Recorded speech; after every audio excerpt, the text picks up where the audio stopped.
o dia do Senhor? A Bíblia não deixa claro se a igreja verá ou não verá o anticristo. Por quê? Porque o dia do Senhor mencionado em 2 Tessalonicenses pode muito bem ser, como é a posição de muitos, inclusive, o dia da vinda visível do nosso Senhor Jesus, quando todo olho verá. Mas antes disso, muito provavelmente, isso é só o que podemos dizer, porque não podemos bater martelo nenhum, mas muito provavelmente haverá um aspecto invisível da vinda do Senhor. E esse é tratado em 1 Tessalonicenses. A vinda para os santos. Em 2 Tessalonicenses, a vinda para o mundo, ou a vinda visível. E se isso realmente for assim, nessa sua vinda invisível, ele arrebatará os santos para o encontro com ele nos ares. 1 Tessalonicenses 4. É? E então, 2 Tessalonicenses trata da descensão do Senhor, agora sim visível, para julgar o homem da iniquidade, o filho da perdição, e estabelecer o seu reino. Então você vê, essa sim é uma posição claramente possível. Só que nós ainda temos que dizer que é possível. Porque também é possível que não. É possível que a igreja sim passe pelo período de tribulação. Mas então que deixemos, acho que isso faz parte, na verdade, de uma infância espiritual.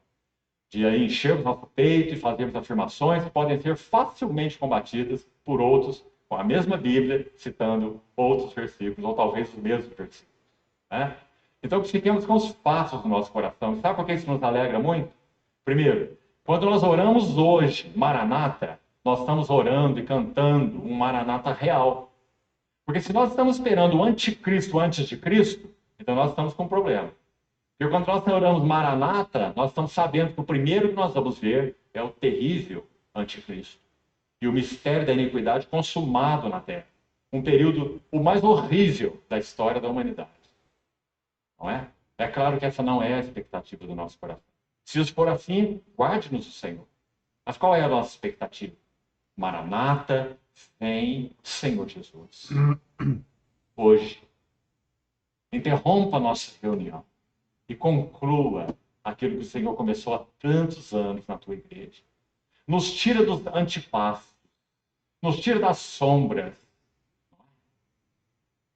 e leva-nos para a realidade plena.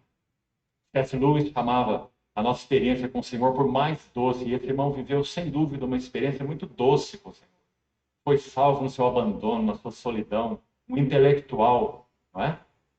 C.S. Lewis, conhecido de tantos aqui. O autor daquele livrinho tão interessante da sua biografia, Surpreendido pela Alegria. Ele disse que por mais doce que seja a nossa experiência com Cristo aqui, todos nós ainda estamos na sala de espera da vida. Sala de espera da vida. Nós estamos aguardando... Sala de espera da vida. Como é bom se sentir assim. Como é bom se sentir na sala de espera da vida. Como é bom ter essa certeza. Como é bom saber de uma vida eterna, de um corpo glorificado. Como é bom imaginar que eu vou ver Cristo face a face. Como é bom saber que eu vou viver em Nova Jerusalém eternamente com Cristo. Como é bom saber que eu sou guiado hoje pelo Espírito Santo e serei eternamente. É tão bom que as coisas do mundo deixam de ter importância. Não que nós não a façamos, fazemos sim, de acordo com a orientação do Espírito Santo. Tratamos do nosso cônjuge, tratamos dos nossos filhos, dos nossos pais, dos nossos amigos, dos nossos negócios, tudo de acordo com a orientação e a vontade de Deus. Vem para o reino de Deus. Vem trabalhar com a gente na academia, vem treinar a vida espiritual. Compartilha isso. É para o reino de Deus. Vem conosco. Vamos continuar. Explorar a mesma figura, a secretária sair na porta e dizer: agora é o seu horário, entre. Sala de espera da vida. Por mais doce que seja a nossa comunhão com o Senhor, por mais que Ele esteja nos abençoando tanto, com Sua presença, com Sua palavra, com os santos, com a igreja, com a Bíblia ainda nas nossas mãos, não é? Ainda estamos na sala de espera, aguardando o toque final. quando será dito a nós: entra, entra.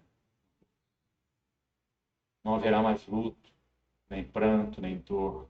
As primeiras coisas passaram. Nós não entristeceremos mais nosso Senhor. Nós não estaremos mais nas limitações.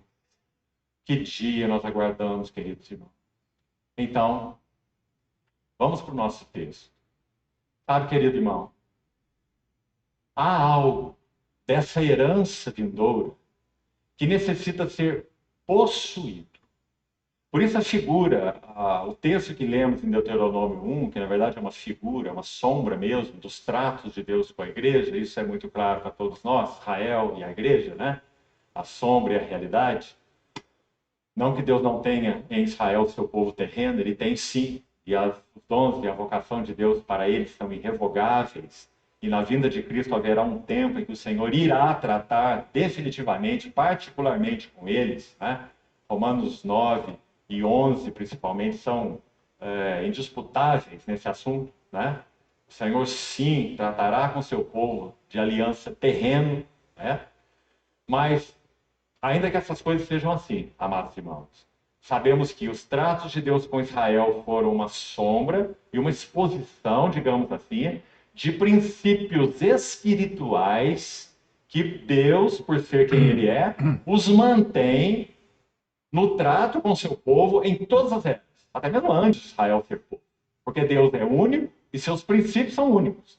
Então, os princípios pelos quais e com os quais ele tratou Israel são os mesmos princípios com que ele trata a igreja, sem dúvida nenhuma. Embora lá seja a aliança da lei, aí a aliança da graça, eu não estou falando de aliança, estou falando de princípios, muito diferentes.